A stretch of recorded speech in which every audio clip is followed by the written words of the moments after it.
What up, what up, what up? Prime Mega New Trees episode of Foolish Trees Up. So, Nike just had the shock drop on the Jordan 3s Thursday. It's a little bit late, but I'm pretty sure if any of you are out there were going after them, you're well aware of that. I just wanted to bring up something that made me think, right?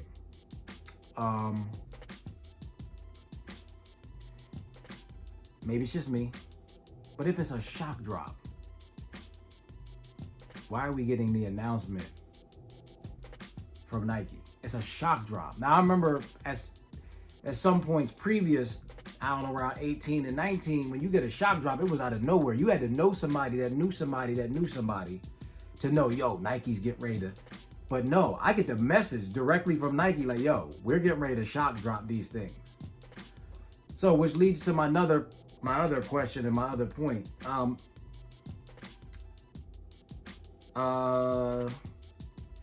Which lends to, I guess, the other suspicion, how, I don't want to say that they're desperate, but it definitely shows that they are definitely in a different realm, stage, mode of thinking and doing business. And maybe this does show some level of struggle that they are going through as a company, trying to keep up with the newer generation, because the newer generation, as you may or may not know, they still, depending on the age, like the kids are still getting the Jordans bought for them and the parents are buying them. But like teens, late teens, and looks like early 20s, everybody's kind of adopting or adapting the new wave, which is like Asics, Asics,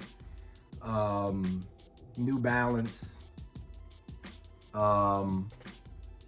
like the more comfort sneakers, which, I see Nike has brought back some of their sneakers from 2000. I can't think of it. Of course, the Vomeros are kind of like the direct competitor to New Balance. But anyway, everything is cyclical. It's a cycle. Because I remember when I was back, this brings up another point. My mom brought out this yearbook from junior high, my 8th grade year in junior high, 1994. In the yearbook, they list different topics, and one of them was things that were hot in the year 94, the TV shows, which was Martin, by the way. And then footwear was Reebok, Puma, Timberland, and I believe New Balance. And I remember as a kid back then that Jordans were hot. Jordans were, I guess, I don't want to say they weren't just coming around, because they had been around about 10 years previous to that. But it just goes to show you that the youth and affordability wise has always been a thing. Economy wise, you can only go for what you, because back then Jordans were 100 and some, which is the equivalent to what they are now, to something, economy wise. And I remember, I think I had at least one pair of Jordans back then somewhere. That might have been 3rd grade. But it just goes to show you that now it has cycled again, which is now Puma, New Balance, Timberland has always been there. Reebok is, a lot of these shoe companies are returning back to the way it was. And just like anything that's on the bottom is going to go to the top. Anything's on the top is going to go to the bottom. It's just an exchange. And especially for this current iteration of financial, economic situation that we're in right now, people are going for the more affordable, and the kids are not going for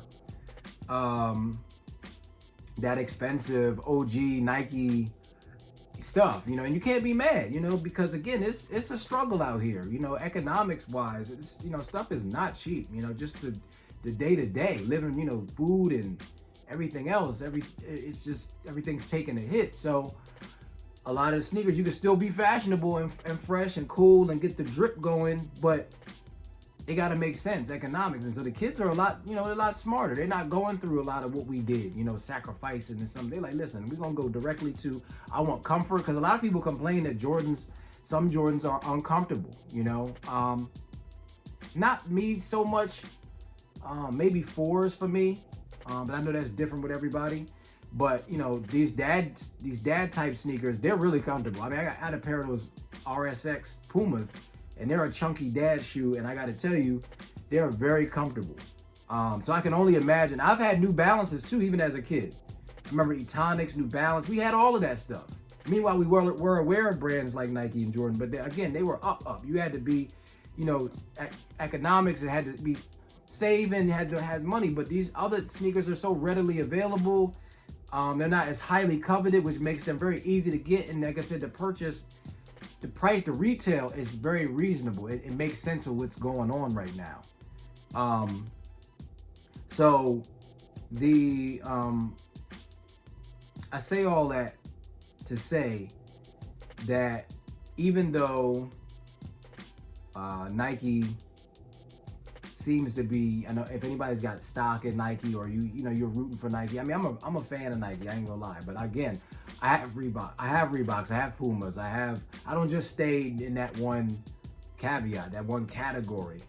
But I was there, and I remember it again, a time where it was over here. It has returned back to what it was in the 90s. And it's funny because we're literally fashion-wise, we're in the 80s, 90s, and early 2000s right now. So as far as the sneaker game, we have returned literally to like 94. Because like I said, if it wasn't for that print that I saw in that yearbook, I wouldn't have remembered everything clearly in detail. I just had to see it. Now it took me right back then and there. I was like, oh yeah, I had Reebok pumps. I had Etonics. I had a pair of Pumas. Like everything is directly back. Now I had a pair of New Balances. And even my nephew, I saw him a few weeks ago. They call them newbies, rocking a pair of New Balances, and I like New Balance. I just haven't gotten around to getting me a newer pair. But comfort is definitely a thing, and if some people are of the mind state now, if it's going to be, I'm not sacrificing comfort for price or for style or for not style, for leading what's supposed to be the top footwear. I'm not going to sacrifice just to get this highly coveted Grail. And they're walking around and it's killing my feet. And on top of that, it costs so much more money. You know what I'm saying? So the newer generation is not trying to hear that. So kudos to y'all for that, seriously. But I wouldn't worry too much. Nike knows what it's doing. If you're really rooting for them as a company, they're not going anywhere. Again, like I said, everything is cyclical. And we're just back in the 90s again, where everything was, the hierarchy of everything was a little different. You know what I'm saying? So Nike's just going to have to take a step back and do some research on not only their footwear, but their fashion. Like they have to do some catching up, or some things have got to change for them to return back to where they were at the forefront. I mean, they're still not far from that, in my opinion, but you can literally see the tables turning. So, yeah, I just wanted to leave y'all with that little observation that came to mind. Like I said, that shock drop, and it just was like, wait, why are we, Nike, you're not supposed to be telling us that it's a shock drop. That you really, so it's telling the current climate. So, let me know y'all thoughts and opinions. Appreciate y'all. Comment, like, subscribe, share. It's your boy Prime. You know what I'm saying? I love y'all and I appreciate y'all. Seriously. Let's get it, y'all. Trees up.